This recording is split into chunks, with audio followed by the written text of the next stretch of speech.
First-person shooters are a lot like sex and pizza. Even when it's bad, it's still pretty good. This is why more mediocre shooters like Call of Duty and Far Cry can still be successful despite their low level of complexity. The simple equation of gun plus boom sound plus dead man is enough to equal fun. The better shooting games build off this foundation while adding in elements to make the player think. The prime example of this for me is Doom Eternal. Shooting games these days are too focused on giving the player a bunch of tools and then encouraging you to play your way. This isn't inherently bad, take a look at how Halo plays. However, sometimes allowing the player too much freedom leads to a game that just isn't very interesting. It's all too common for players to kind of optimize the fun out of the game.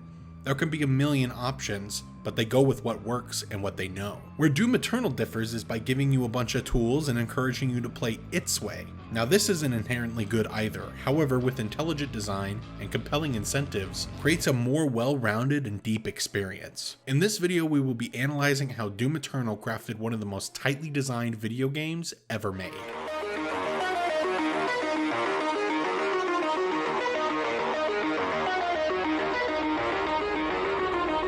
I feel it is in Doom that I have faith. The Slayer is the spear that stabs at the heart of our attackers, and those that would seek to harm us should feel warned.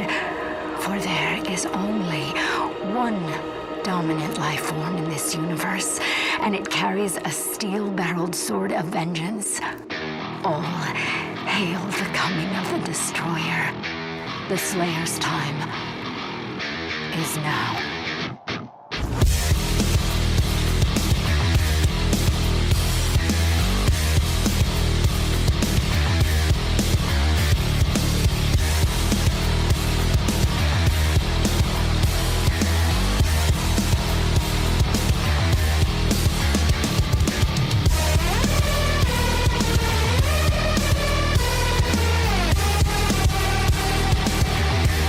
Every shooter game has a weapon and enemy sandbox, basically a collection of items and AI that can affect combat. For example, each weapon in Doom Eternal has a role to play in the sandbox. The super shotgun does great up close damage, the chain gun can deal a ton of damage quickly, the plasma rifle can cause shielded enemies to explode, and the rocket launcher can do AoE damage. On top of each weapon are the mods that allow it to specialize even further. Without mods, there's very little reason to use the heavy cannon or the combat shotgun. The alternatives are far superior at their role. However, with the introduction of weapon mods, we can make these lesser versions more useful. The combat shotgun gets two mods, one that can cause the combat shotgun to shoot sticky bombs, while the other can make it into a Gatling shotgun. These both distinguish the basic combat shotgun from its more powerful older brother. The sticky bombs can be used to take out weak points and even provide a guaranteed glory kill on cacodemons. The auto shotgun mod has one of the highest damage per second values in the game. Both these mods give you a reason to switch to the combat shotgun well into the final mission of the game. Same situation with the heavy cannon. I don't have too much to say about the micro missiles, but the precision bolt mod allows the player to target multiple demons' weak points. Shooting games are often focused on allowing you to use a huge variety of weapons. Play any Call of Duty or Far Cry and there's so many guns it makes my head spin. How do you differentiate one assault rifle from the others? While the damage and rate of fire may vary, they functionally serve the same purpose. Your choice of AK or FAL is almost entirely about preference. Making unique and varied weapons is a great way to make the player put more thought into what weapons they use. The demons in Doom Eternal also feed into giving the player multiple reasons to switch weapons. They do this through a combination of weak points, general weaknesses, as well as fighting styles. The weak points are the most obvious example, as certain demons have parts of their body that can be broken off. However, this doesn't simply translate into doing more damage. While it still does have that effect, the system is designed to neuter the demon's offensive capabilities. For example, the Mancubus is a viable threat from close range. He has a set of flamethrowers that will melt you if you get too close. Blowing them off will allow you to get in close with a super shotgun for an easy kill. The Revenant's missiles give the demon decent range, allowing them to harass you from afar. Taking it out forces the demon to get up close where you are at your most deadly. Certain demons only have general weaknesses. Switching to the Ballista can do extra damage to the Pain Elemental. The Cyber Mancubus encourages you to get up close for a blood punch to deplete their armor, almost as a reversal of the way you're supposed to approach a regular Mancubus. Finally, The way certain demons fight can affect how you approach them. The Baron of Hell is a melee-focused demon. This can cause you to be wary when using the super shotgun, as one ill-timed meat hook can get you killed. The Archvile is a demon who doesn't do much in the way of fighting, but rather spawns in buffed demons. When an Archvile is present, they become public enemy number 1, requiring your attention, as the last thing you need is more demons to fight. Each heavy demon introduces a unique and interesting way to fight them. The brilliance of Doom Eternal's sandbox is not that it gives you a ton of weapons and mods to use, it's that the game gives you strong incentives to use all of them. In the span of seconds, you can switch from the combat shotgun to the ballista to the rocket launcher, all for different reasons, and all of it is intentional. Doom Eternal feels like riding a bike. Once you learn it, you never forget. When you see an Arachnotron, you don't just point and shoot. There's a process there. Recognizing your opponent, identifying their weakness, weapon switching if necessary, and executing your attack. Other than the fodder demons, each demon you encounter triggers this process in your mind. It may sound like the game gets formulaic, however this is remedied by having multiple different types of demons attack you, adding an extra layer of who should I engage first into the combat dance. What Doom Eternal does is something special. It takes a genre overrun with mindless shooters and makes its game mindful. You are constantly making decisions in Doom Eternal, and you're asked to make those decisions in rapid succession for minutes at a time. One part of the game that has been criticized is that tutorials will pop up and blatantly tell you how to take out heavy demons. At first, this felt like a good argument. Why am I not allowed to figure this out for myself? The more I thought about it, the more I realized this was necessary to make you play in the way the developers intended. Doom Eternal is not about creating a combat puzzle for you to solve, it's about creating a combat puzzle for you to master. The satisfaction came from overcoming multiple heavy demons at once, rather than figuring out how to fight them. Without the tutorials nudging you into switching off the super shotgun to take out a demon's weak point, I fear most players would have missed this side of the game entirely. It's too easy to stick to the super shotgun, because it's a double-barreled shotgun with a goddamn grappling hook. But by the game encouraging you to use different weapons and achieve goals more complex than do more damage, Doom Eternal really gives its entire sandbox a way to shine.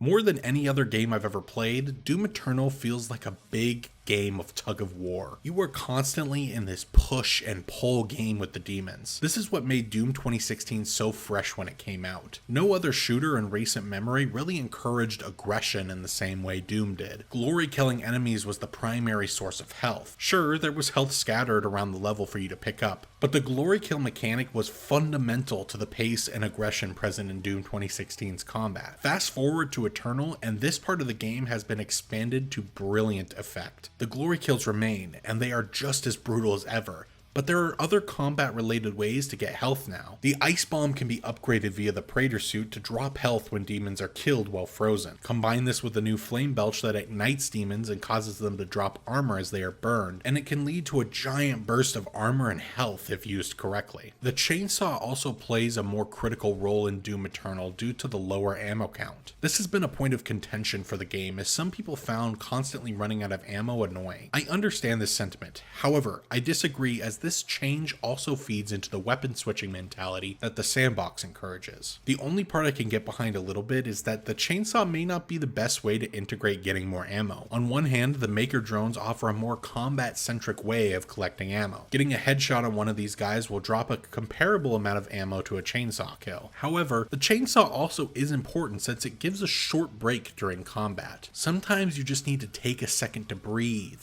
This is also something that the glory kill can provide though. The only real reason I see to keep the chainsaw is for moments when you have no ammo whatsoever. But I wonder if this could have been done in a more unique way. Overall, I enjoy the addition of the chainsaw, but I can see why many people have a problem with its role in the game. With all these mechanics to gain health, armor, and ammo, you can start to feel the tug of war taking place in each encounter. The demons will push and get you to your breaking point, scraping by with 5 health and a red screen. Then, with a well-timed flame belch or getting a demon into the staggered state, you could feel their grip lessen as their foot begins to slip. And now, it's time to punish.